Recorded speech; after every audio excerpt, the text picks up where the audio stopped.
ঘরের সমস্ত কাজটা সেরে রান্নাঘরে চলে এসেছি। আজকে হচ্ছে বৃহস্পতিবার, সকালবেলায় চলে এসেছি রান্নাঘরে। তোমরা তো জানোই আমাকে সকালে রান্নাঘরেই চলে আসতে হয়, ইচ্ছে না করলেও আসতে হবে, কারণ তোমাদের দাদা যেহেতু অফিসে বেরোবে। এখানে আমুদি মাছটা ভাজা বসিয়ে দিয়েছি, আর এপাশে বসিয়ে দিয়েছি ভাত। সকালবেলাটা যতটা তাড়া লাগে না, কি বলবো, ভীষণ টেনশানে থাকি যে কত তাড়াতাড়ি রান্নাটা শেষ করতে পারবো।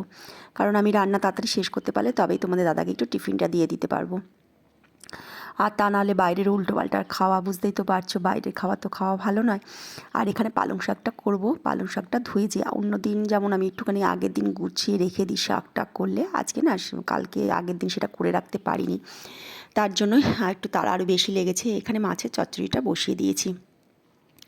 সকালবেলা রান্নাটা করে নিলে একদিকে সুবিধা হয় কি, আমার কিছুটা এগিয়ে যায়, কিন্তু আবার ওই সকালবেলা উঠেই না আমার একদম আর ভালো লাগে না। আজ অনেকগুলো বছর এইভাবে সকালেই করে যাচ্ছে আর কি, এক একজনের সংসারের নিয়ম এক এক ধরনের। কেমন আছো তোমরা? আশা করি ভালো আছো, আমিও ভালো আছি। শর্মিষ্ঠাস ব্লগে তোমাদের অনেক অনেক স্বাগত। আজ হচ্ছে বৃহস্পতিবার, রান্না বান্না মোটামুটি হয়ে গেছে। আর তোমাদের দাদা বেরোলো, তারপর ঘরে গোপালকে সেবা দিলাম সকালে করে। ওই পাশে ঘরটা মোছা ছিল না, ওই ঘরটা মুছলাম, মুছে গোপালকে সেবাটা দিলাম, দিয়ে এখন এই চা নিয়ে বসবো, চাটা খাবো, তারপর আবার কাজে নামবো। এই তো আর কি, সকাল হলেই শুরু হয় আর এই চলে দুপুর পর্যন্ত। দুপুরবেলা একটু রেস্ট নিয়ে তারপর আবার রাত্রিবেলায় চলো। আর এখানে চাটা খেয়ে চলে এসেছিলাম বিটের রস করতে। মেয়েদের একটু বিটের রস করে দিয়েছিলাম। যতটা মনে হয় না তাড়াতাড়ি সব কিছু হয়, ততটা তাড়াতাড়ি হয় না, বড্ড দেরি হয়, সেটা তোমরাও জানো, যারা সংসার করো সবাই জানো। আর এখানে আমি ফ্রিজ হাতাচ্ছি, কারণ মেয়েদের ওটসের খিচুড়ি করে দেবো। একটু পেঁপেটা বের করলাম আর একটু গাজর বের করে নিলাম, ওদের আবার টিফিনটাও করে দিতে হবে। তারপর হচ্ছে টিফিনটা করে দিয়ে তারপর আবার আসবো স্নান করে পুজো করতে। আর এখানে দেখো আমি পুজো করতে চলে এসেছি, আমার পুজোটা হয়েও গেছে। বৃহস্পতিবারে পুজোটা করতে যেহেতু অনেকটা সময় লাগে, আর সামনে আবার দোল পূর্ণিমা আসছে। পুজো দিয়ে আর রান্না তো কিছুটা করেছিলাম, তোমাদের দেখালাম। আর বিট ভাজলাম এখন, আর হচ্ছে একটু চাটনি বসিয়েছি, হলেই হয়ে যাবে। তারপর রান্নাঘরটা পরিষ্কার করব। বৃহস্পতিবারে পুজোটা করতে অনেকটা সময় যেহেতু আমার চলে যায়, আর রান্না কিছুটা করে আবার এদিকের কাজ সবটাই যেহেতু আমাকেই করতে হয়, তাই ওরকম ভাগে ভাগে আমাকে করতে হয়। যার যা সংসারের কাজ তাকে বুঝেই করতে হয়, তাই না বলো? আর একটা খুশির খবর, আনন্দের খবর তোমাদের দেব।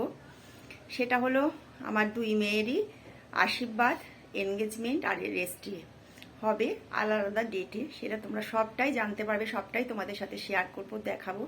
সেদিনকে একটু বাজারে গিয়েছিলাম কাঁচরাপাড়ায়, কিছু জিনিস কিনে আনলাম। এরপর কি করব না করব সবটাই জানাবো। একদিন তোমাদের বলছিলাম রানাঘাটে গিয়েছিলাম, যে আমি 1 মিনিট দাঁড়াও, চাটনিটা বসিয়েছিলাম, জল দিইনি, তাই জল দিতে গেলাম। আর হচ্ছে এই নাইটির গলাটা না খুব বড়, বিরক্ত লাগে আমার। আমি এর জন্য এই গোল গলার নাইটি পরতে চাই না। দেখো কি যেন বলতে যাচ্ছিলাম, ও জল দিতে গেছিলাম চাটনিটায়। আর তোমরা তো জানো, যারা জানো না তাদের বলি, আমার তো দুই মেয়ে, ওরা হচ্ছে যমজ, তাই ওদের আগে পরে করেই রেজিস্ট্রিটা হবে, আর বিয়ে দেরি আছে। তা সেদিনকে রানাঘাটে গিয়েছিলাম হচ্ছে আমার বাড়িতে বলে আসতে অনুষ্ঠানের কথাটা, তার জন্যই গিয়েছিলাম। সেদিন তোমাদেরকে জানাইনি, সব কথা তো সব সময় বলা যায় না, তা আজকে জানালাম। আর সবটাই তোমরা দেখতে পারবে আমার ভিডিওর মাধ্যমে। আমার সঙ্গে তোমরা থেকো, তাহলে আমারও ভীষণ ভালো লাগবে। আর দেখতে থেকো ভিডিওগুলো। এখন বাজে 1:06, চাটনিটা হলেই হয়ে যায়, তারপর রান্নাঘরটা পোষা করব। সকালবেলায় উঠি, কত সকালবেলায় দেখতে তো পাও তোমরা, অনেক সকালে উঠি, তারপর হচ্ছে রান্না বান্না করি, তারপরও পুরোটা কমপ্লিট হয় না। আবার তোমাদের দাদা বেরিয়ে যাওয়ার পর মামার উনায়ের টিফিন করি, ওটস করে দিলাম, ওরা আবার বিটের রস খাচ্ছে। সেই বিটের রস করতে কিন্তু অনেক ঝামেলা, ওরা তো পেয়ে যায় হাতের কাছে, তাই বুঝতে পারে না। সেই বিটটাকে গ্রেট করে রস করে অনেকটা সময় যায়, এসব করতে করতে না অনেকটা বেলা হয়ে যায়। তারপর আজকে আবার বৃহস্পতিবার পুজো টুজো করি, তাও আমি বাসন কোসন, ঠাকুরের বাসন কোসন আগের দিন মেজেই রাখি, চেষ্টা করি মেজে রাখার। যেমন কালকেও মেজে রেখে দিয়েছিলাম, তাহলে অনেকটা আমার কাজের বেশ সুবিধা হয়। তাহলে চলো ভিডিওটা দেখতে থাকো। সন্ধ্যাবেলায় রান্নাঘরে চলে এসেছি, ঘরে পুজো টুজো দিয়ে চা বসিয়েছি, চা করব। আর এই যে এখানে ম্যাগি রয়েছে, মেয়ে ম্যাগিটা করবে, আগে চাটা আমি করে খেয়ে নিই। তো মুখ চোখ ধুয়ে চুল টুল আসছে আসছে, মা তুমি রেডি করে রাখো, আমি যাচ্ছি। বৃহস্পতিবারের পাঁচালিটা সন্ধেবেলায় পড়লে অনেকটা সময় যায়। আজকে সকালবেলায় করে নিয়েছিলাম, পাঁচালিটা একবারেই পড়ে নিয়েছিলাম, যার জন্য কোনো অসুবিধা আমার হয়নি, সন্ধ্যাবেলার সময়টা একটা পাওয়া যায়। আর যদি মামুন মনের কাজকর্ম তাড়াতাড়ি হয়ে যায় তাহলে ওরা যদি একটু টিফিনটার দিকে আসে তাহলে আমিও একটুখানি রিলিফ পাই, এই আর কি। তাই যে চাটা করা হয়ে গেছে আমার, এবার আমি চাটা খাবো বসে, আর ও এসে টিফিনটা করবে, ম্যাগিটা করে নেবে। আর এই সন্ধেবেলাটা সময়টুকু একটু বসবো, তারপর আবার রাত্রে রান্নার দিকে যেতে হবে।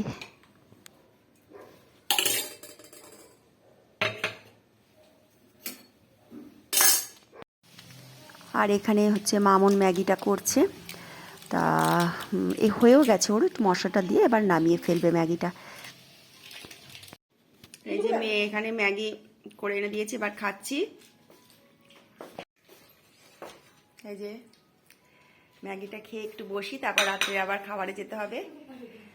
তাহলে ভিডিওটা এই অবধি থাকলো। তোমরা ভালো থেকো, সবাই সুস্থ থেকো। পরের দিন আর একটা নতুন ভিডিও নিয়ে তোমাদের সামনে আসবো।